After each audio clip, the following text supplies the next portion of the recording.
થાય છે મન ઓફ કે નથી થતું? બહાર આવવાની ઈચ્છા નથી થતી ને? એકવાર આમ કર્યા પછી બહાર આવવાની ઈચ્છા નથી થતી ને? બસ એ જ્ઞાનીઓને એવું જ થાય છે કે બહાર નથી આવવું. હવે અંદર એટલી શાંતિ લાગે છે.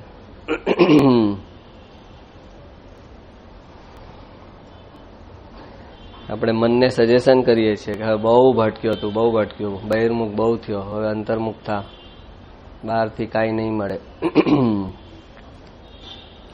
એને અભિપ્રાયમાં બેસી જવું જોઈએ કે મને બહારથી કાંઈ નથી મળવાનું, તો જ એ અંતર્મુખ થાય. જ્યાં સુધી એને અભિપ્રાય પડ્યો છે કે મને બહારથી કંઈક મળશે, સુખ બહારથી મળશે, સુખ બહારથી મળશે, ત્યાં સુધી અંદર જાય જ નહીં ને.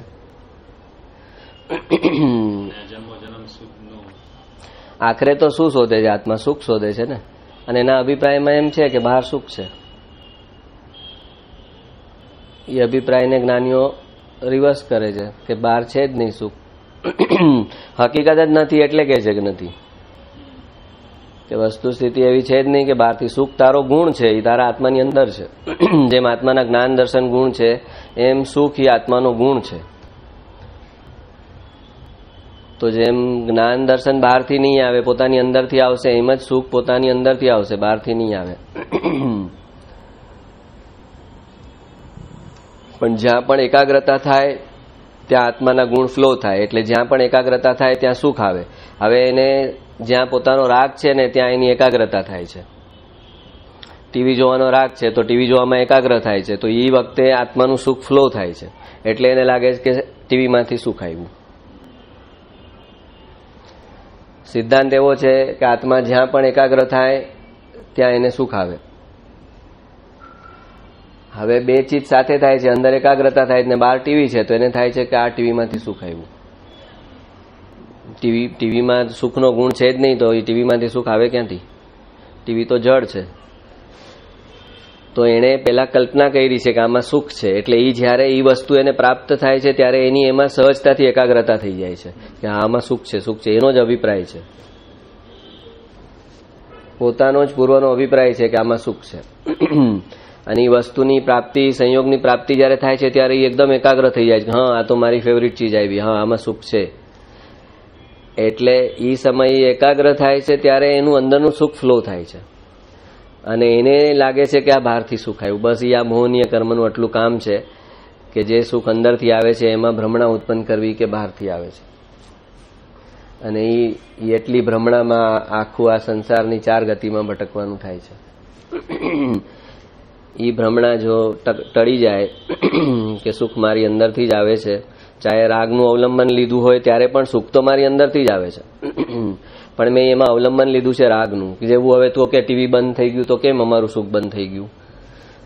કારણ કે એણે રાગનું અવલંબન લીધેલું છે કે આ હોય તો મારું સુખ ફ્લો થાય. એમ એણે જ પોતાના આત્માને સંસ્કાર નાખ્યો છે કે આવી આવી વસ્તુ હોય, આવી આવી વ્યક્તિ હોય અને આવા આવા સંયોગ હોય તો હું સુખી થાઉં. તો આત્માની અંદર એક એવી શક્તિ છે કે એ જેવું ચિંતવે એવી પર્યાય ઉત્પન્ન થઈ જાય. જેવું ચિંતવન કરે એવી પર્યાય ઉત્પન્ન થઈ જાય. એટલે એ ચિંતવન કરે કે હું આઈસ્ક્રીમ ખાઉં તો જ સુખ લાગે, મને મજા આવે, તો એટલે એ આઈસ્ક્રીમ ખાય ત્યારે જ સુખ આવે, પછીના ટાઈમમાં ઉદાસ થઈ જાય. તો જ્ઞાની કહે છે કે તું કલ્પના જ નહીં કર એવી કોઈ બહારની ચીજમાં, તું વાસ્તવિકતા જ સ્વીકાર કે સુખ તો મારી અંદર છે, નહીં ગમે ત્યારે ફ્લો થાય. કોઈ પણ બહારના સંજોગો ઉપર આધારિત નથી, વ્યક્તિ પર આધારિત નથી, કે વસ્તુ પર આધારિત નથી, કે કોઈ સંયોગ પર આધારિત નથી. મારું જે સુખ છે એ સ્વભાવને આધારિત છે, સંયોગને આધારિત નથી કે આવા સંયોગ હોય તો હું સુખી થાઉં. હા, ક્ષણિક નથી ને, સંયોગ પર ડિપેન્ડન્ટ નથી, બહારની કોઈ ચીજ ઉપર ડિપેન્ડન્ટ નથી. પણ રાગને કારણે સોચી લીધું છે કે આમ હોય તો જ સુખ, એટલે એ જ સમયે એને સુખ ફ્લો થાય છે, બાકીના સમયમાં સુખ ફ્લો નથી થતું. તો એને કોરિલેશન બેસી ગયું છે કે આ હોય તો સુખ થાય, આ નહીતર સુખ ન થાય. ઓલો કૂતરો હોય ને, એને તમે રોટલી આપો અને સાથે ઘંટડી વગાડો. રોટલી આપવાની ને ઘંટડી વગાડવાની, રોટલી આપવાની રોજ એ રીતે કરવાનું. પછી એટલે એના મોઢામાંથી લાડ નીકળવા લાગે રોટલી જુએ એટલે. પછી છે ને રોટલી નહીં આપવાની, ખાલી ઘંટડી વગાડવાની, તો પણ એના મોઢામાંથી લાડ નીકળશે. કારણ કે એને કોરિલેટ કરી દીધું છે કે ઘંટડી, રોટલી અને મારું સુખ. એને કોરિલેટ કર્યું છે. હવે રોટલી નહીં હોય ને ખાલી ઘંટડી વગાડશો તો પણ એ નાચવા લાગશે, પણ રોટલી છે જ નહીં, ખાલી ઘંટડી છે. એમ એને રાગમાં કોરિલેશન કર્યું છે વસ્તુ સાથે, વ્યક્તિ સાથે અને સંયોગ સાથે. આ હોય છે ત્યારે હું સુખી થાઉં છું. એ સમયે એના આત્માના ચારિત્ર ગુણમાં એકાગ્રતા થઈ હતી એટલે એને સુખ આવ્યું હતું. તો એને કોરિલેશન કરી નાખ્યું છે કે આ વસ્તુ હતી એટલે મને સુખી થયું. સુખ જે છે એ એકાગ્રતા છે, એ ચારિત્ર ગુણની પર્યાય છે. એટલે એકાગ્રતા, આત્માના ચારિત્ર ગુણમાં એકાગ્રતા થાય ત્યારે સુખ ફ્લો થાય. તો જુદા જુદા લોકોને જુદા જુદી સંજોગમાં એકાગ્રતા થઈ છે. કોઈને હરવા ફરવામાં થઈ, કોઈને વાંચે સારી બુક્સ તો થઈ, કોઈને સારું સારું ખાય તો થઈ, કોઈને કપડાં પહેરવામાં થઈ. એમ જુદા જુદા સંયોગમાં એને એકાગ્રતા થઈ અને એ સમયે આનંદ સુખ ફ્લો થયા. તો એને કોરિલેટ કર્યું છે કે આ હોય તો સુખ, આ ન હોય તો સુખ નહીં. અને હવે આત્મા જો કોરિલેશન કરી નાખે તો એને પોતે જ એવું ચિંતન કર્યું છે, જેવી શ્રદ્ધા કરે એને અનુરૂપ પર્યાય થાય. આત્માનો એ ગુણ છે. એટલે એનું સેલ્ફ હિપ્નોટિઝમ થઈ ગયું છે. પોતે પોતાને જ વશીકરણ કરી નાખ્યું છે. તો હવે જ્ઞાનીઓ એ સેલ્ફ હિપ્નોટિઝમને તોડે છે કે સુખ તારી અંદર છે, તારો ગુણ છે, તારો સ્વભાવ છે અને એ બહારથી આવવાનું નથી. જેમ કે ઓલા મોહનીય કર્મમાં આપણે એકવાર એક દ્રષ્ટાંત સમજાવેલું મેં કે શાસ્ત્રમાં મોહનીય કર્મનું દ્રષ્ટાંત આપે ને, તેમાં એક દ્રષ્ટાંત આપે કે ઓલો જંગલી કૂતરા હોય ને, જંગલમાં રખડતા હોય તો કોઈ વાર એને ઓલું કોઈ શિકાર કરેલા પ્રાણી હોય તો એનું હાડકું પડ્યું હોય ને તો એ મળી જાય કૂતરાને, તો એને ચબાવવા લાગે. તો હવે તો સાવ ડ્રાય થઈ ગયેલું હોય, એમાં કાંઈ લોહી હોય પણ નહીં, પણ એ ચબાવે ને તો એટલું ભરછટ હોય હાડકું કે એની જીભ કટ થઈ જાય પોતાની કૂતરાની, અને એમાંથી લોહી નીકળે. એ લોહી એ હાડકામાં જાય અને એને એ ચૂસે અને એને એમ થાય કે સરસ લોહીનો સ્વાદ આવે છે. હકીકતમાં એની જીભમાંથી જ કટ થયું છે લોહી અને એ જ ગયું છે હાડકામાં અને એ જ એને પાછું મળે છે. એમ એટલે આને કહેવાય મોહનીય કર્મ, કે જે હાડકું છે, આ સંસારના બધા સંયોગ છે એ બધા હાડકા સમાન છે, ડ્રાય હાડકા છે, એમાં કાંઈ છે જ નહીં, પણ પોતાનું લોહી અંદર જાય છે અને પછી એ લોહીને ચૂસે છે અને એને થાય છે કે મને સુખ આવ્યું. પોતે પેલા રાગપૂર્વકનો અભિપ્રાય નાખે છે કે આમાં સુખ છે, આમાં સુખ છે, આમાં સુખ છે. પરણેલા નાખે છે કે એકલા છે એને કેવું સુખ છે જો દુઃખી હોય તો લગ્નમાં વધારે પડતા, અને એકલા છે બિચારા તો એને છે કે પરણેલા સુખી છે. પણ એ બધા પોતાના જ અભિપ્રાય છે. હવે આ જન્મમાં જે અભિપ્રાય જે ભોગવે છે એનાથી રિવર્સ અભિપ્રાય કરે એટલે એ જન્મમાં એ મળે, પછી એ જન્મમાં એના દુઃખ ભોગવે એટલે પાછો રિવર્સ અભિપ્રાય કરે. આમ જન્મો જન્મથી એ પોતાના અભિપ્રાય બદલે છે. પણ અભિપ્રાય મન કેટલાય કરે બહાર, ન એકલામાં સુખ છે ન પરણવામાં સુખ છે, એને સમજાઈ જવું જોઈએ કે સુખ મારી અંદર છે. પરણેલા પણ સુખી થઈને જ્ઞાનીઓ થઈને મોક્ષે વયા ગયા છે ને કુંવારાએ બિચારા આવું ડિપ્રેસ થઈ અને દુઃખી થઈને ગયા છે. એટલે ના આ તરફ છે ને આ તરફ, અંદર સત્ય છે અને અંદર સુખ છે, બહારના સંયોગ ઉપર આધારિત જ નથી. ચક્રવર્તી 96,000 રાણીને પરણેલા હોય છે અને એને છોડીને મોક્ષે વયા જાય છે. 96,000 રાણી, 96 કરોડનું પાયદળ અને 6 ખંડ ઉપર રાજ્ય, એટલી ધાંધલ ધમાલ ને એટલા યુદ્ધ લડવાના. એકવાર ચક્ર ઉત્પન્ન થાય એના જે શસ્ત્રોનો ભંડાર હોય એમાં ચક્ર ઉત્પન્ન થાય એટલે પછી એના પુણ્યના ઉદયે પછી હી હેઝ ટુ બી ચક્રવર્તી. એ ચક્ર લઈને જવું પડે એને યુદ્ધ કરવા અને ટોટલ બધા રાજાને હરાવવા પડે, જે ભરત ચક્રવર્તીએ કર્યું, ઋષભદેવ ભગવાનના પુત્ર. અને આટલું કરવા છતાં એ જ ભવે મોક્ષે જાય. તો એ કેવી એ લોકોની તાકાત છે અને કેટલા છૂટા રહી શકે છે. જે ઉદયમાં જે કર્મ છે એનાથી કેટલા છૂટા રહી શકે છે કે ઉદયનું કર્મ એમને આટલું એમના અંદરના સમ્યક દર્શનને ટચ નથી થતું કે મલિન નથી કરતું અને અંદરનો આત્માનો પુરુષાર્થ એમને એમ ચાલુ રહે છે. 96,000 રાણી નામ છોડીને વયા જાય. એટલે પરિગ્રહ બી જાજુ છે કે થોડું છે એના પર ડિપેન્ડ નથી. જંગલમાં જઈને ઓલો બાવો હોય તો એક કમંડળ હોય ખાલી એની પાસે, અને એ કમંડળમાં એની જે પોઝેસિવનેસ હોય, મારાપણું હોય, એ ચક્રવર્તીને એના રાજ્યમાં ન હોય. ચક્રવર્તી રાજ્ય કે લે આમ કરીને વયા જાય. ઋષભદેવ ભગવાન એમનું રાજ્ય 2 પુત્રને આમ વેચીને વયા ગયા કે લ્યો. અને એ ઓલો બાવો જંગલમાં હોય ને કમંડળ હોય ને એ આગુ પાછું થઈ જાય તો કે મેરા કમંડલ કિધર ગયા. આખા ચક્રવર્તીના રાજ્ય કરતા વધારે પડતું મમત્વ એને એમાં હોય. એટલે વસ્તુની ક્વોન્ટિટી પર બી ડિપેન્ડ નથી થતું એનો અંદરનો ભાવ. અને એ ચક્રવર્તીને આખા આટલા બધા ઠાઠ ને વૈભવમાં પણ ક્યાંય પણ એક પણ જગાએ મારાપણું નથી. આ મારી વસ્તુ જ નથી. આ અજ્ઞાન દશામાં જે બધા પુણ્ય કર્યા અને ભાવ કર્યા એનું આ ફળ આવ્યું.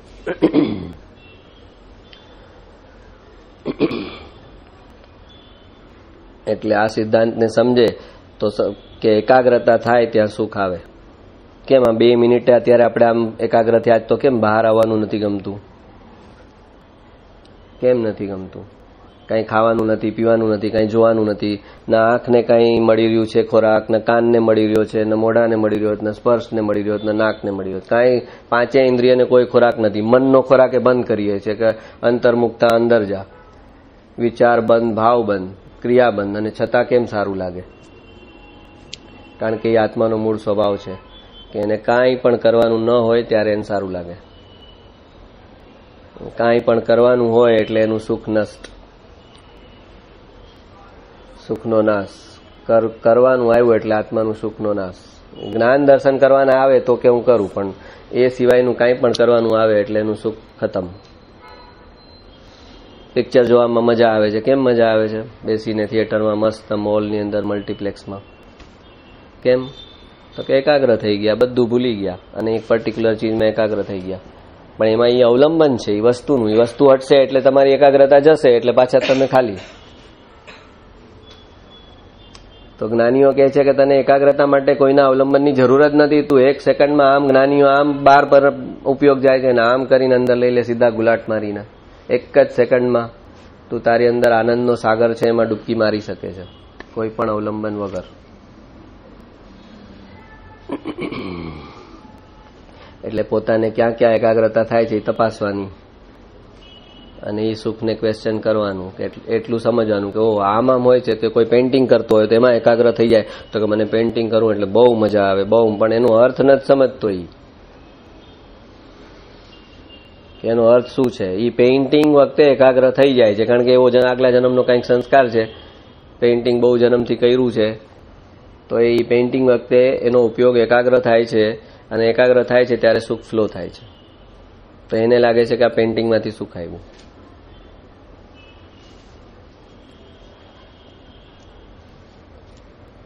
આ સમજી જાય તો એ વસ્તુને ન શોધે પણ એકાગ્રતાને શોધે સુખ માટે.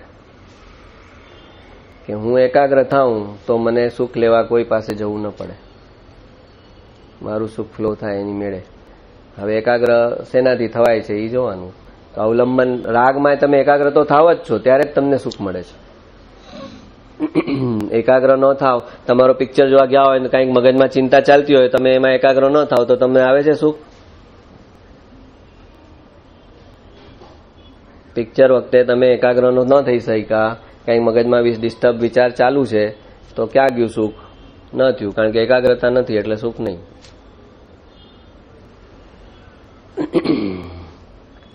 તો આત્મા સુખ વગર રહી નહીં શકે, પણ સુખનું જે સાયન્સ છે ને એ જો સમજી જાય ને તો એનું બહારનું ભટકવાનું અટકી જાય. એને જે ખોટા કર્મના બંધન થાય છે, સુખ તો હાથમાં આવતું નથી અને કર્મના બંધન થાય છે, અથવા આવે છે તો ક્ષણિક આવે છે, એની સાઈડ ઇફેક્ટ વાળું સુખ છે. બહાર રાગનું જેટલું અવલંબન છે એમાં જે સુખ છે એ સાઈડ ઇફેક્ટ વાળું છે. આ જે ડ્રગ એડિક્ટ છે એને બી શું છે, અનુભવમાં શું છે, એ ડ્રગ વખતે એનું માઇન્ડ ઓફ થઈ જાય છે. ડ્રિંક્સ લે છે, દારૂ લે છે તો એને શું છે, એ ડ્રિંક્સમાંથી એનું માઇન્ડ ઓફ થાય છે એટલે એને એટલો સમય જાણે કે આમ હવામાં તરતો એવું ફીલ થાય છે, એનું માઇન્ડ ઓફ થઈ ગયું. એટલે એ સમયે સુખ ફ્લો થાય છે ને. પણ એ જ આપણા જ્ઞાનીઓએ કીધું કે એ ડ્રગ લઈને જે સ્ટેટમાં જવા જાય છે એ વગર ડ્રગે જઈ શકાય છે એમાં, અને ડ્રગની તો એને સાઈડ ઇફેક્ટ છે.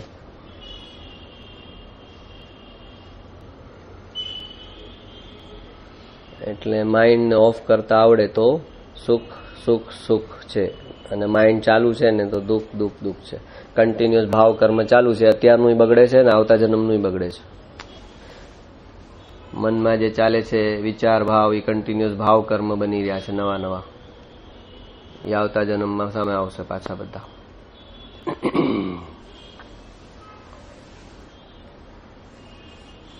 બોલો, કઈ છે આમાં ડાઉટ? સમજાયું એમાં?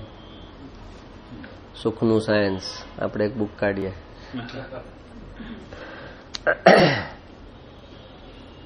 હવે જ્યાં જ્યાં સુખ આવે ને ત્યાં ચેક કરજો કે શું થયું, આખી પ્રોસેસ શું થઈ છે. તો કે આ ચીજ વખતે હું એકાગ્ર થઈ શકું છું, મારી એકાગ્રતાને આ ફેસિલિટેટ કરે છે. એમાં અવેર થશો ને પછી ધીમે તમને એ વસ્તુની જરૂરત જ નહીં પડે કે ઓ એકાગ્રતા તો હું કરું છું, એ વસ્તુ મારામાં શું કરે છે? કાંઈ નથી કરતી, હું એકાગ્ર થાઉં છું. તો હું એના અવલંબન વગર પણ એકાગ્ર થઈ શકું. હું બહારની વસ્તુના અવલંબન વગર બી એકાગ્ર થઈ શકું. તો એ જે એકાગ્રતા છે એ ધ્યાન છે, અને એ ધ્યાન છે એ સુખનું કારણ છે.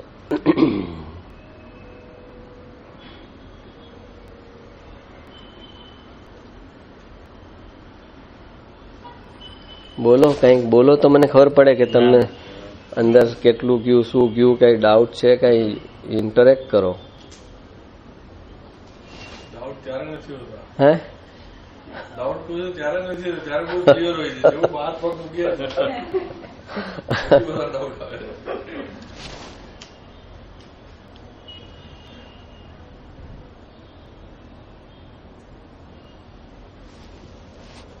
માણસ પ્રેમ કે લવમાં પડ્યો તો સુખી થયો. કેમ? કારણ કે દુનિયા આખી ભૂલીને એક જ ચીજ પર ફોકસ કર્યું, એટલે એનું સુખ ફ્લો થવા લાગ્યું.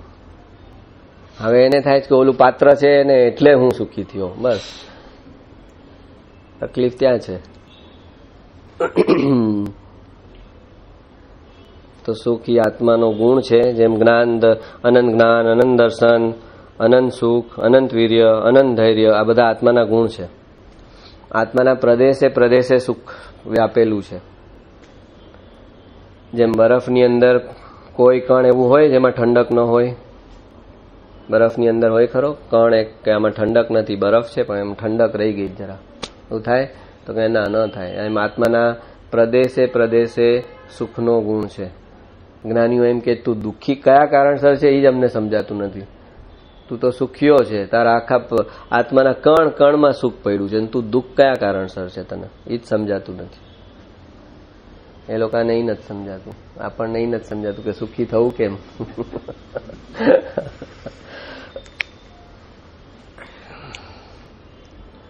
આ સત્સંગમાં બી શું થયું? એકાગ્રતા થઈ એટલે તો હળવાશ લાગે ને આપણને.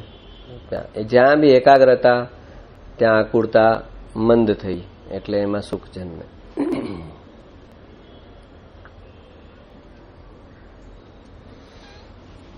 ચાલો હવે રિવિઝન કરીએ.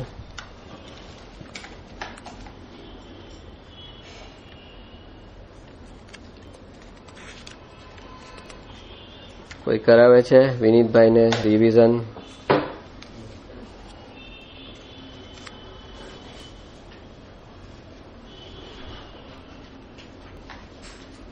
એકસો 4 થી છે ને?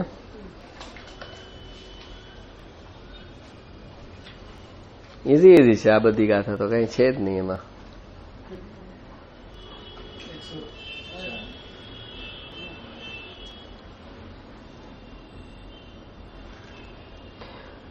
ચાલો લાઈન થી બધા એક એક ગાથા સમજાવો. 104 સમજાવો. કાંઈ જ નથી. આમાં શું છે? મને એમ થાય કે આમાં શું સમજાવવું એ પ્રશ્ન છે. આ વાંચશે વિનીતભાઈ તોય એને સમજાઈ જશે. ના એમ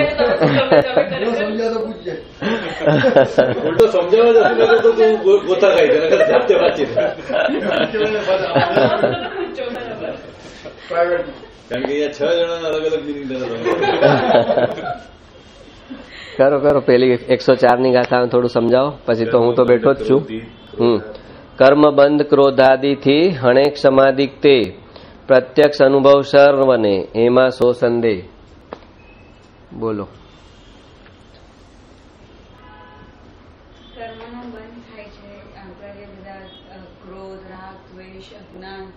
ક્રોધની સાથે આપણે શું બોલીએ છીએ? બીજું 3. ક્રોધ સાથે બીજું આપણે શું બોલીએ? ક્રોધ આદિ.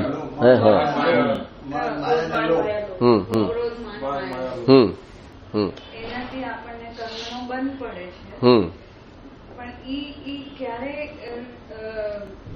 સબસાઇડ થાય કે ત્યારે એમાં ક્ષમાનું આપણે ક્રોધ હોય તો ક્ષમા, જેમ માયા હોય તો સરળતા, માન હોય તો લઘુતા, દીનતા, નમ્રતા, વિનય, વિવેક, નમ્રતા, અને લોભ હોય તો તમે દાન કરો કે સંતોષ. સંતોષથી. અપોઝિટ ભાવ કરો, ક્રોધ ને એ ચાર કસાઈ કરો તો એનાથી કર્મનું બંધન છે, અને એનાથી અપોઝિટ ભાવ કરો તો એ કર્મનું હણાઈ જાય છે, એટલે એનો નાશ પામે છે. એમાં આગળ પ્રત્યક્ષ અનુભવ સર્વને, એટલે એનો એકવાર અનુભવ થઈ જાય પછી એટલે એમાં કોઈ શંકા જ નથી કે એમાં આ તમે એકવાર ક્રોધ કરે અને ક્ષમા માંગી તો એ તમારું કર્મ બંધ થતું નથી કે ઓછું થાય છે, એની ઇન્ટેન્સિટી ઓછી. અને કર્મ તો લાગી ગયું પણ એની કદાચ ઇન્ટેન્સિટી ઓછી થાય.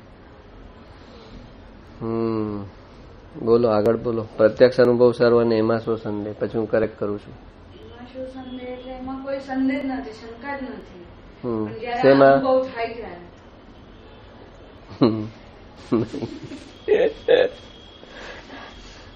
આમ આ ગાથાને આમ બી સમજાવી શકાય એમ મને તમારી પાસેથી મળ્યું.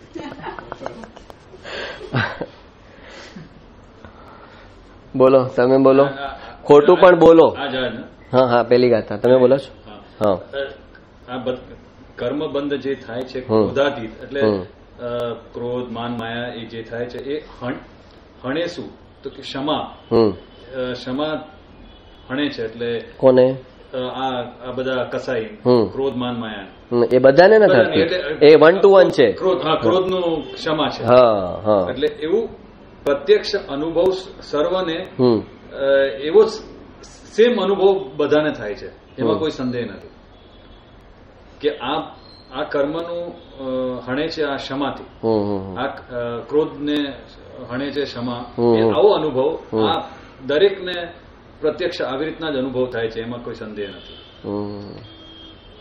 એટલે કહેવા શું માંગે છે કે શિષ્યએ જે કન્ફ્યુઝન કીધું હતું ને કે મને મોક્ષ માર્ગ સમજાતો નથી, કન્ફ્યુઝિંગ છે, એમ એને અહીંયા કહે છે કે આમાં ક્યાં પ્રોબ્લેમ છે તને? આ તો સાવ સ્પષ્ટ છે, ઓબ્વિયસ છે. ક્રોધની સામે ક્ષમા કરે, ક્રોધથી કર્મનું બંધન છે. સામે જો ક્રોધ ન કરે ને ક્ષમા કરે, એને જો તમે શું કીધું, ક્રોધ કરે ને પછી ક્ષમા માંગે, એની વાત નથી અહીંયા. ક્રોધ કરે જ નહીં અને સામેવાળાને ક્ષમા આપે, એની વાત છે.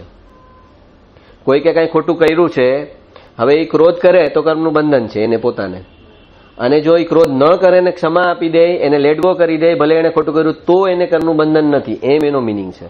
હા, ક્રોધ કરે ને પછી ક્ષમા આપે એમ નથી, અહીંયા મિનિંગ એમ નથી. હા, ક્રોધ કરે જ નહીં અને ક્ષમા આપે.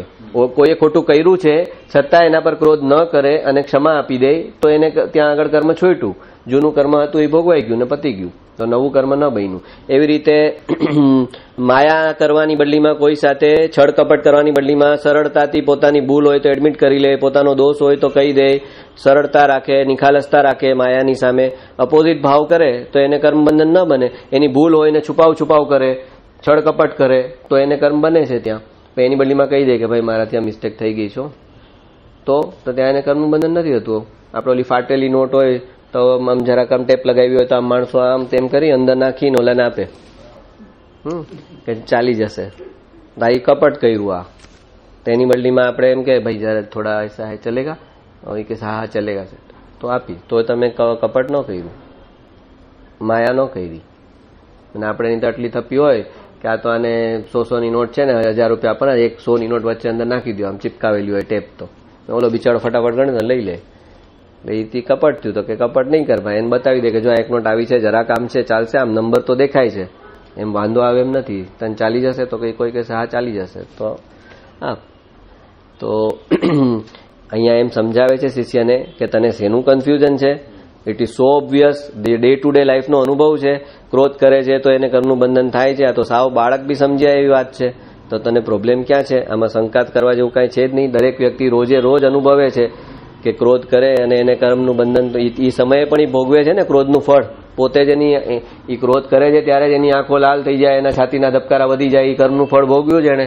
અને એ જ સમયે ક્ષમા આપે છે ત્યારે એને શાંતિ રહે છે, નિરાકુરતા રહે છે, તો એને સામે ભોગવ્યું ક્ષમા આપ્યાનું ફળ. તો આ તો સાવ સમજાઈ જાય એવી વાત છે. આમાં કાંઈ શંકા કરવા જેવું પ્રશ્ન જ નથી, કંઈ બહુ હાર્ડ નથી, અઘરું નથી, સાવ સિમ્પલ છે અને રોજે રોજના અનુભવમાં આવે એવી વાત છે એમ કે છે.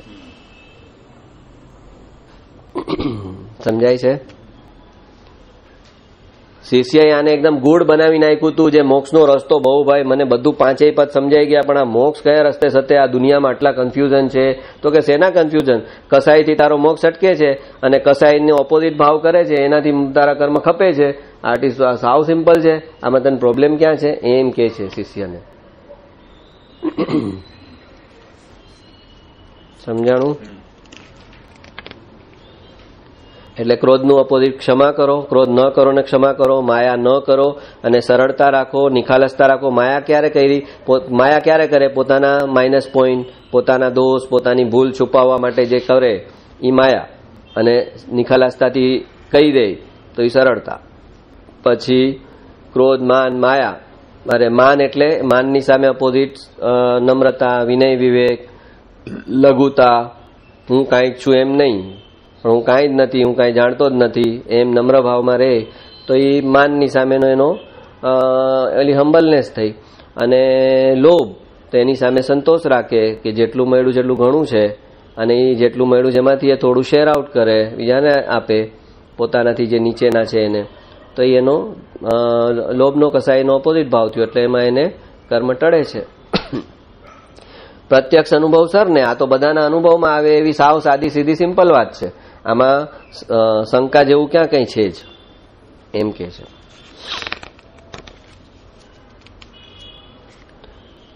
પણ એટલે આ બોલો ભલે બોલો તો મને ખબર પડે કે તમે શું સમજ્યા છો. પછી હવે કરેક્ટ થાય તો તમને ભૂલાશે નહીં.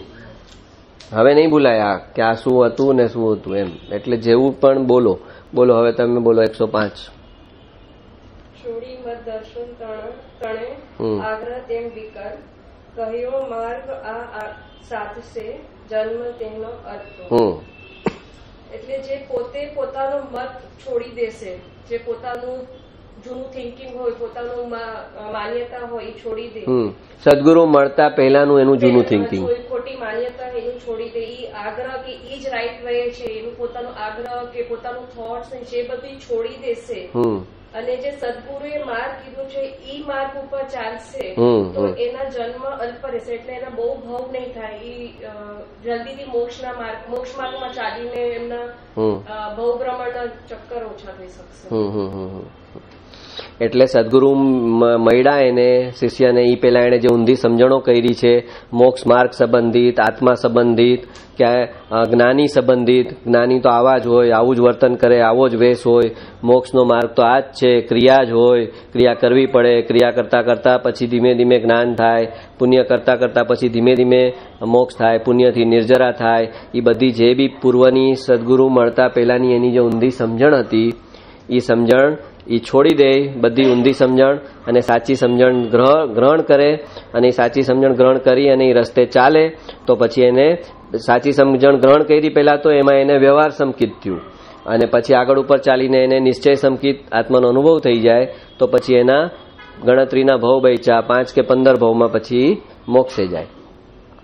અને ઉગ્ર પુરુષાર્થ કરે તો એ જ ભવે મોક્ષે જાય. અને પુરુષાર્થ એટલો ઉગ્ર ન હોય તો ચારિત્રના દોષને કારણે 5 થી મેક્સિમમ 15 ભવે મોક્ષે જાય. 106.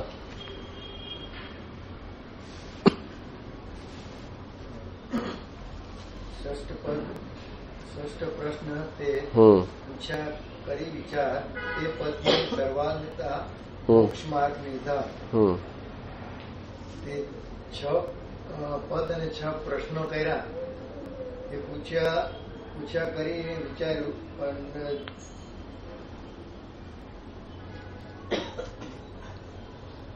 મોક્ષ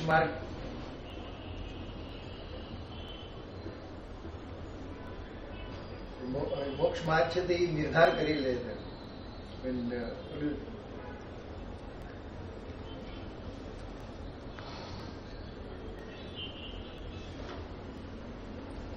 નહીં ફાવે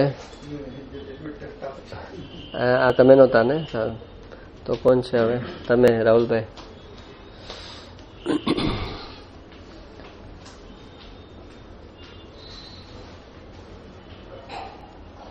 તે જે બધા પ્રશ્ન પૂછ્યા ઘણા વિચાર કરીને તે પ્રશ્ન જે બધા તારા જે હતા એ 6 પદના 6 પ્રશ્નો 6 પ્રશ્નો જે કર્યા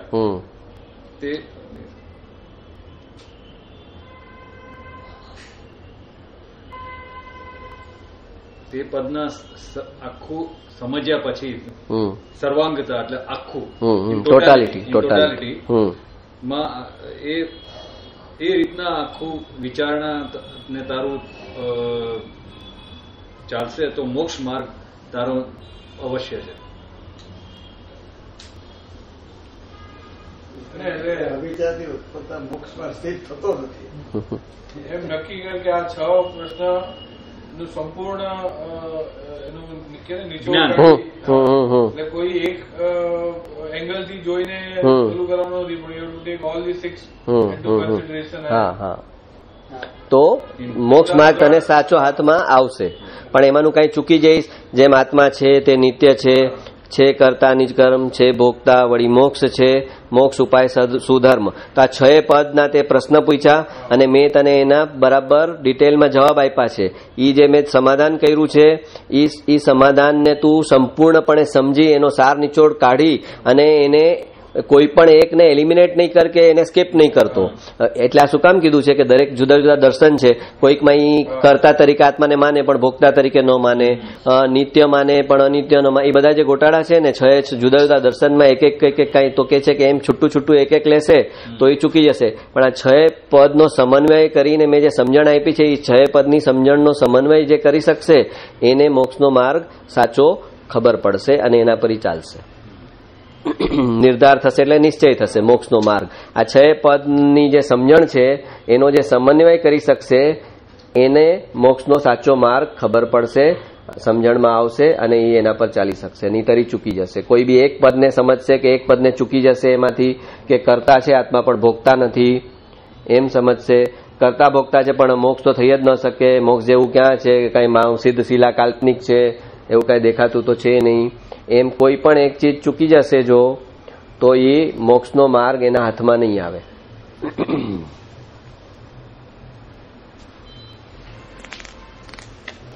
107. હા હિતેશભાઈ. જાતિ વેશનો ભેદ નહીં કયો માર્ગ જો હોય સાદેથી મુક્તિ લહે એમાં ભેદ ન કોઈ. એમ કે મોક્ષ માર્ગ માટે કોઈ જાતિ કે વેશ કે પર્ટિક્યુલર જાતિ કે પર્ટિક્યુલર વેશમાં જ મોક્ષ મળે એવું નથી. કોઈ બી જાતિ કોઈ બી વેશ હોય. વેશ એટલે એક્ઝામ્પલ એટલે ડ્રેસિંગ કે રીતે કોઈ કે ભગવાના ઓલામાં અથવા તો દેરાવાસી, સ્થાનકવાસી, દિગંબર એ બધા જે પંથ છે ને સંપ્રદાય પંથ એનો અર્થ વેશ ગણવાનો. અને જાતિ એટલે બ્રાહ્મણ કે ક્ષત્રિય કે શૂદ્ર કે વૈશ્ય એ બધા જે 4 જાતિ છે એ જાતિ કે વેશનો ભેદ નથી. કયો માર્ગ જો હોય એટલે હા એમ આવે કે ભગવા પહેરે ને આપણા સાધુઓ સફેદ પહેરવું એ એક અર્થ છે. અને વેશ એટલે સંસારનો વેશ અને સાધુનો વેશ એમ આવે. અને પાછા સાધુમાં ભેદ પાછા દેરાવાસી સ્થાનકવાસી પાછા એકમાં ઓલા મોપતિ રાખે ન રાખે બધા હોય ને ગોટાળા એ વેશમાં એ બધું આવી જાય. વેશ એટલે દેરાવાસી સ્થાનકવાસી દિગંબર તેરાપંથી આ બધું એમાં. કયો માર્ગ જો હોય એટલે પેલા આ જે માર્ગ કીધો છે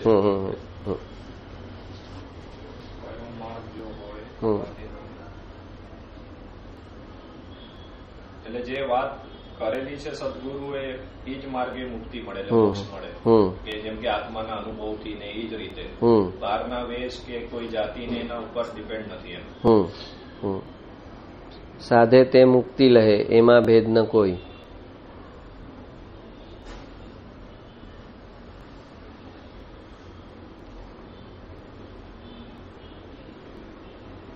જે આ આત્માના રસ્તે ચાલે એને જ મોક્ષ મળશે અને એમાં ભેદ ન કોઈ.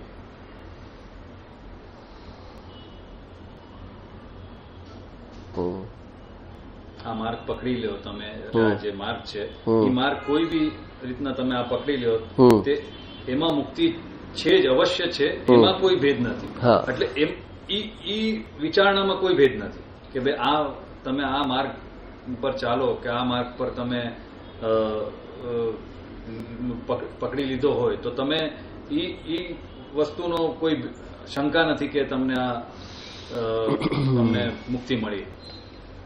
અહીંયા એમ કે મુક્તિ તો મળશે, અને એ જે ગમે રસ્તે ગમે જાતિથી ગમે વેશથી મુક્તિ જે મળશે ને એ મુક્તિમાં પછી કઈ ફરક નથી. એટલે કે આત્માનો જે અનુભવ છે ને એમાં કોઈ પણ પ્રકારનો ફરક નથી. એ આત્માનો અનુભવ જેને બી થાય છે એ એક સરખો જ થાય છે. એને જે અનંત ગુણોનું વેદન થાય છે, જે આનંદ આવે છે, જે સમ્યક દર્શન વખતે એ સેમ ટુ સેમ છે, એમાં કાંઈ પણ ફરક નથી.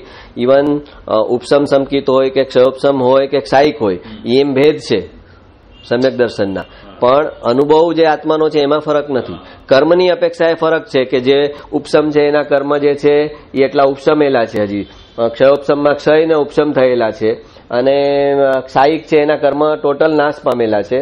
એ કર્મની અપેક્ષાએ છે, પણ જે આત્માનો અનુભવ થાય છે તો એ ત્રણેય વખતે સેમ જ છે, એમાં કોઈ ભેદ નથી. એટલે કોઈ આ રસ્તે ગયો તો એને જે આત્માનો અનુભવ થયો એ થોડોક અલગ પ્રકારનો થયો, અધૂરો થયો કે ઓછો થયો. પછી આ રસ્તે ગયો એને વધારે થયો અને બીજા પ્રકારનો થયો, તો કે એમાં કોઈ પ્રકારનો ફરક નથી. આત્માનો અનુભવ જે છે એક જ પ્રકારનો છે. 108 કોણ સમજાવે છે? એમનો વારો. કસાયની ઉપશાંતતા માત્ર મોક્ષ અભિલાષ, ભવે ખેદ અંતરદયા તે કહીએ જિજ્ઞાસ. અને અહીંયા આગળ 107માં જે એક કહેવાનું રહી ગયું કે કયો માર્ગ જો હોય જે છે એ તો અહીંયા શોર્ટમાં લખી દીધું, પણ એ માર્ગ શું કીધો છે એનું આપણે સમરીઝ કરવી હોય તો કેવી રીતે કરવાની? કે અહીંયા આખામાં માર્ગ આગળ શું કીધો, આમ શોર્ટમાં કોઈ સમજાવવું હોય તો એમણે તો મૂકી દીધું કયો માર્ગ જોઈએ, એટલે કે મેં આગળ ઉપર જે કીધો છે ને એવો માર્ગ હોવો જોઈએ. તો એ એમણે શું કીધો છે શોર્ટમાં સમજાવો તો? એમણે માર્ગ શું આપ્યો? હા,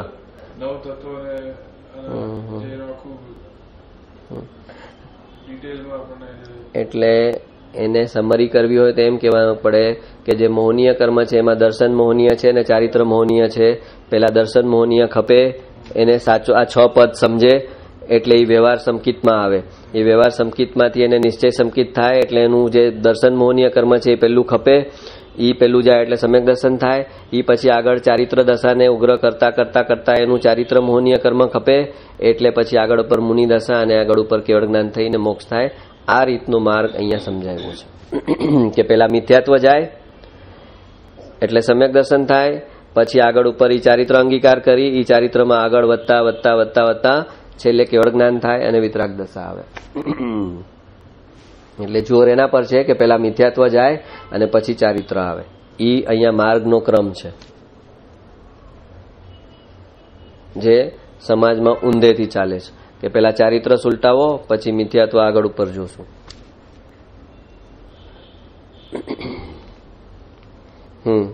કસાયની ઉપશાંતતા માત્ર મોક્ષ અભિલાષ, ભવે ખેદ અંતરદયા તે કહીએ જિજ્ઞાસ.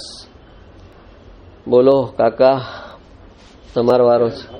હા, કસાયની ઉપશાંતતા માત્ર મોક્ષ અભિલાષ. કસાયની ઉપશાંતતા એટલે કસાયો ઓછા થાય, કસાયો ઓછા થાય અને માત્ર એને પરિણામે મોક્ષ અભિલાષા તમારી જાગે આવે, મોક્ષ પામો તમે. ભવે ખેદ અંતરદયા, પછી ભવે ભવનું તમને ખેદ થાય, દુઃખ થાય કે ભવમાં ભવ કર્મમાં રખડું છું, અને અંતરદયા ત્યારે થાય તે કહીએ જિજ્ઞાસ. એ જ સાચું છે, એ જ સાચો જિજ્ઞાસ. ચાલો તમે હવે એક ઓલી ગાથા મિસ કરી હતી ને, આ સમજાવી દો.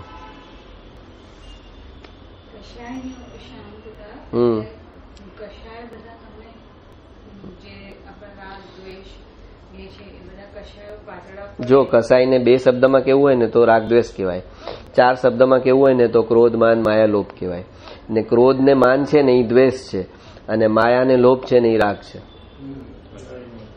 સમજ્યા?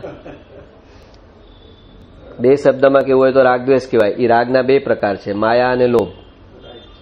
લોભ, રાગ એટલે આ મને જોઈએ છે એ લોભમાં એમ છે, એ વસ્તુ એને જોઈએ છે અને એના માટે એ છળકપટ કરે છે, તો એ માયાને લોભ છે. ને જે ક્રોધ અને માન છે ને એ દ્વેષ છે. ક્રોધ તો દ્વેષ છે જ, અને માનમાં બીજાને તુચ્છ સમજે છે, એટલે એ પણ દ્વેષ છે.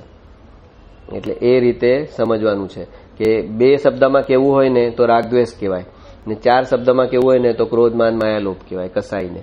એક જ શબ્દમાં કેવું હોય ને તો કસાઈ કહેવાય, 2 શબ્દમાં કેવું હોય ને તો રાગ દ્વેષ કહેવાય, અને 4 શબ્દમાં કેવું હોય ને તો ક્રોધ માન માયા લોભ. એમાં ક્રોધ અને માન ઈ દ્વેષ છે, અને માયા અને લોભ ઈ રાગ છે. એટલે આપણે વિતરાગ કહીએ છીએ ને ભગવાનને. કેમ? કારણ કે એમને રાગ હંમેશા છેલ્લો જાય, દ્વેષ તો પહેલા વયો જાય, નહીં તો મોક્ષના રસ્તે આવે જ નહીં. એટલે ક્રોધ અને માન જે છે, દ્વેષ, એ પહેલા વયા જાય, પછી રાગ હજી એ બચે.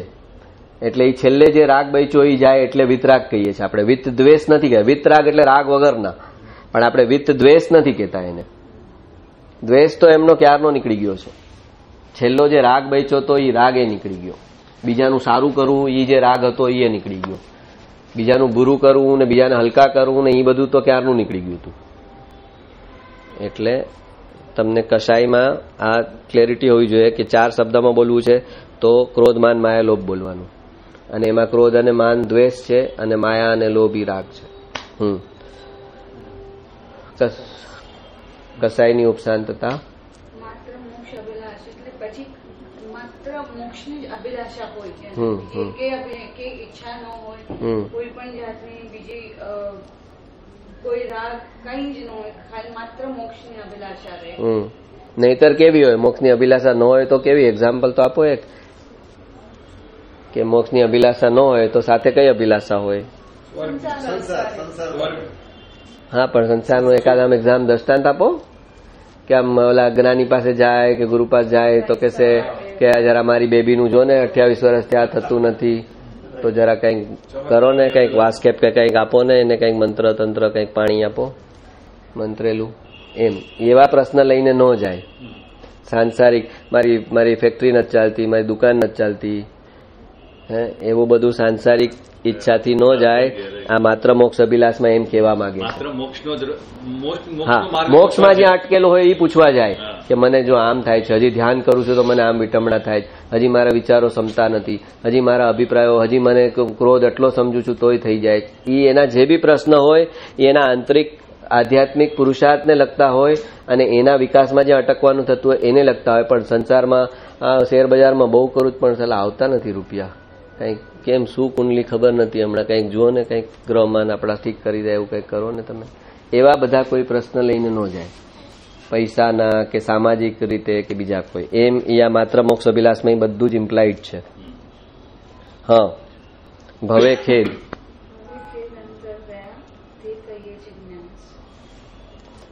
ભવે ખેદ એટલે કે હવે ભાવ લાંબા નથી, હવે ભાવ બીજો નથી કરવો, અને અંતરની દયા એટલે આત્મા પોતાની આત્માને આમાંથી ભાવ ભ્રમણમાંથી બહાર કાઢવાની જે વિચાર છે એ દયા, એક પોતાની અંતરની દયા, તે સાચો જિજ્ઞાસુ છે. દરેક જીવ પ્રત્યે દયા. અહીંયા તો વ્યવહારના અભિગમથી છે. અહીંયા તો વ્યવહારના અભિગમથી છે કે બધા પ્રાણી 6 કાય જીવની જે રક્ષા કરવાનો ભાવ છે ને, પાણીના જીવ, આ જીવ, આપણે એ જે કંદમૂળ નહીં ખાવાના, એ બધું જે છે ને એ ઇમ્પ્લાઇડ છે. અંતરમાં એનો એટલો સ્વભાવ કોમળ થતો જાય મોક્ષના રસ્તે. જે કૃપાળુદેવ કહેતા કે અમે આમ શાક સમારીને રડતા જઈએ કે કેટલા બધા જીવો મરે છે એમ. ઈ દયાની વાત છે. ઓલી દયા એટલે પોતાને નિગોદથી છોડાવવાના, કે મારે હવે નિગોદમાં ન જાવ, એ પોતાની સ્વદયા છે. પણ અહીંયા આગળ મેઇન જગ્યાસુના જે વ્યવહારિક દ્રષ્ટિકોણથી લક્ષણ આપે છે એમાં એને બધા જીવો પ્રત્યે કોમળ ભાવ થઈ ગયો છે. એટલે એ પ્રકારની એની પ્રકૃતિ થઈ જાય. ને ભાવ બ્રહ્માંડનો એને થાક લાગ્યો છે હવે, કે બહુ ભટકા, હવે મારે બસ હવે નવો ભાવ નથી લેવો, નવો જન્મ નથી કરવો, હવે મારે જવું છે મોક્ષમાં. આવા જ એનામાં લક્ષણ હોય એ સાચો જિજ્ઞાસુ છે. એટલે કે મોક્ષની માર્ગને પામવાને લાયક છે. મોક્ષને અને મોક્ષ માર્ગને પામવાને લાયક છે હજી તો, આટલું હોય તો. નહીતર તો એ મોક્ષના માર્ગને માટે પણ લાયક નથી એમ કે છે. કે એના કસાઈ એકદમ છકેલા હોય, ઉગ્ર હોય, ક્રોધમાન માયા લોભ, તો એ હજી મોક્ષને બી લાયક નથી. અને સાંસારિક અભિપ્સાઓ અને ઈચ્છાઓ હજી પડી હોય એની પેન્ડિંગ, તો એ મોક્ષ માટે લાયક જ નથી હજી એમ કે છે. એમના ભવખેદ એટલે કે હા, ભવ ભ્રમણનો થાક. હવે નવા ભવ નથી કરવા. અને જે ભવ છે એને મળેલો એમાંય ઉદાસીનતા છે. એને બહારની બધી ચીજમાં, એના ઉદયમાં સુખ હોય તો એમાંય ઉદાસીનતા છે, પુણ્યનો યોગ હોય તોય ઉદાસીનતા છે. જે ભવ છે એમાં પણ એને ખેદ છે, એમાં કઈ ઉત્સાહ ઉમંગ નથી, અને નવો ભવ લેવો પણ નથી. અને જે છે એમાં જ ઉત્સાહ નથી તો નવો ભવ લેવાનું ક્યાં આવે? સમજાણું? આ સ્થિતિ ગુરુ વગર કેવી રીતે આવે?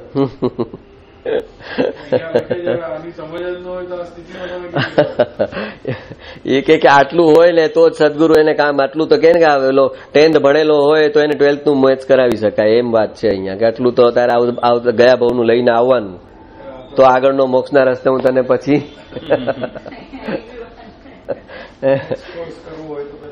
હા, આટલું લઈને આવવાનું તો આગળ મોક્ષના રસ્તા પર તને ચાલવાનું ને બધું સમજાવી શકું. જેને ભવ ભ્રમણનો થાક જ ન હોય કે હજી મને ભવ કરવામાં વાંધો જ નથી, તો એને મોક્ષનો રસ્તો મારો કહેવાનો ભાવ છે કે થાક લાગે ક્યારે જયારે રિયલાઇઝ થાય કે આ શું કરી રહ્યા, અત્યાર સુધી તો ખબર જ નથી. એટલે અમને ભવ ભ્રમણ થઈ રહ્યો છે કે ભવ ભ્રમણ ન કરવો જોઈએ, કે આ બીજો રસ્તો છે આનો, જેને જ્ઞાન ન હોય એને આ સ્થિતિ કેવી રીતે ઉપજી શકે? જો એ થોડો ઘણો થાક કંઈક પેન્ડિંગ હતો ને તો જ અહીંયા આવીને બેસવાનું થયું સૌથી પહેલા. જેને ઈ છે જ નહીં ને એને અહીંયા આવવાનું બેસવાનું નથી થતું. સમજ્યા?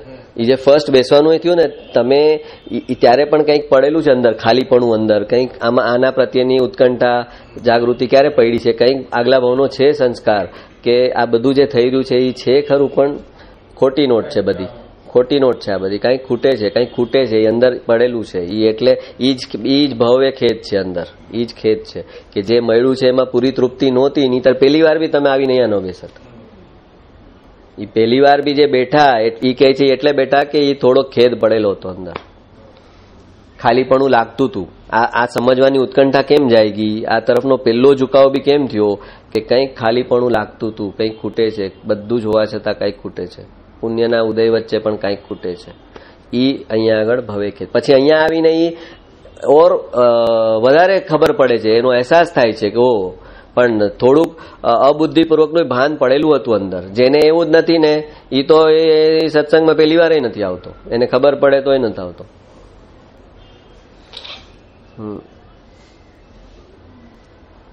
109. હવે કોનો વારો છે? તમારો.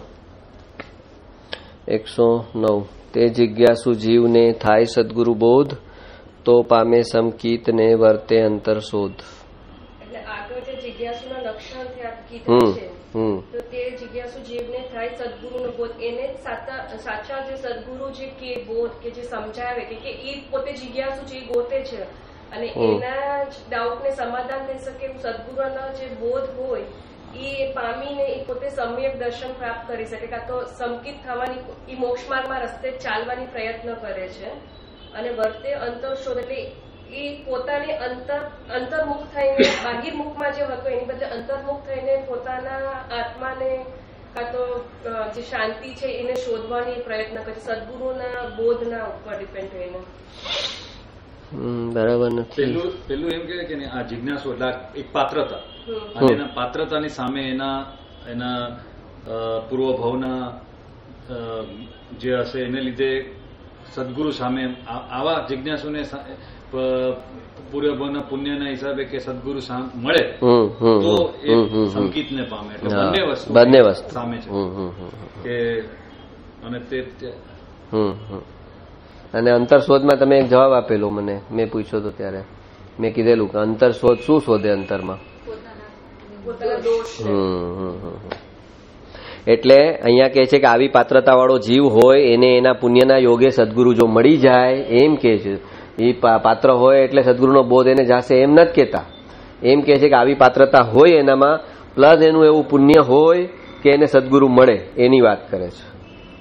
કે જો પુણ્યના યોગે એની સામે સદગુરુ આવે અને એ આવી પાત્રતા વાળો હોય તો એને સૌથી પહેલા તો વ્યવહાર સંકિત થશે. એટલે સદગુરુ જે 6 પદ છે કે 6 દ્રવ્ય 9 તત્વની જે સમજણ આપશે એ બધી એને સીધી અંદર જશે. એટલે એને વ્યવહાર સંકિત થશે અને આગળ ઉપર નિશ્ચય સંકિત થઈ જાય તો પછી પોતે પોતાના અંતરમાં શું શોધશે? હવે શું બચ્યું? સમ્યક દર્શન થયું એટલે દર્શન મોહનીય કર્મ વયું ગયું, પણ ચારિત્રમના દોષ પડ્યા છે હજી. એટલે હવે એ સમ્યક દર્શન થઈ ગયા પછી પોતાનું અંતકરણ તપાસતો રહેશે હર મિનિટ હર સમય કે હવે ચારિત્રના કયા દોષ છે. ચારિત્રના દોષ એટલે રાગ દ્વેષ ક્યાં થાય છે, શું કામ થાય છે, ક્રોધ માન માયા લોભ હજી કેટલા થાય છે, કેવા થાય છે, એની તીવ્રતાને હવે ઓછી કરું, એને ટાળવું. એનો અંતરમાં શોધી પોતાના કસાય અને એનો ટાળવાનો પુરુષાર્થ ચાલુ થશે. એને જો આ જિજ્ઞાસુ જીવ હશે એને પુણ્યના યોગે સદગુરુ મળશે તો પછી એને સંકિત થશે એમ કે છે. એટલે પુણ્ય પણ એને જોશે આગલા ભવનું, નહીતર એને પાત્રતા હશે પણ એનું એવું પુણ્ય નહીં હોય તો એને ગુરુ નહીં મળે તો એનું કાર્ય નહીં થાય. હા, એ વાક્ય અહીંયા આવ્યું. હા, એટલો પુણ્યહીન શું હતું? એટલો પુણ્યહીન થઈશ નહીં કે તત્વની વાત સાંભળવા ન મળે. અહીંયા સદગુરુ બોધ છે ને, સાંભળવા જ ન મળે એને પુણ્ય ન હોય તો એની પાત્રતા બધી વેસ્ટ થઈ જાય. એટલે અહીંયા પુણ્યનું મહત્વ આવ્યું. આ બધું આગલા ભાવનું કનેક્શન છે. હવે આ ભાવમાં તો એ કરી ન શકે. સદગુરુ તો એને આ ભાવમાં મળે છે પણ એનું પુણ્ય આગલા ગયા જન્મનું છે ત્યારે મળે છે.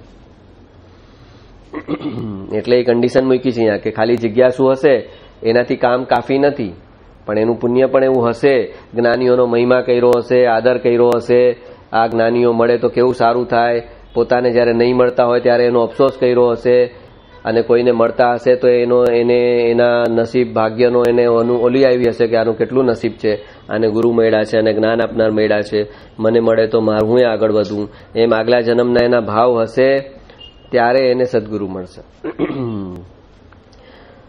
તો પામે સંકિત ને વર્તે અંતર શોધ. એટલે પછી વ્યવહાર સંકિત અને નિશ્ચય સંકિત કરી અને પછી પોતાની જે ચારિત્રની આપણે શું કહેવાય યાત્રા છે એમાં ધીમે ધીમે આગળ વધશે અને પોતાના અંતરમાં પોતાના દોષને તપાસશે. 100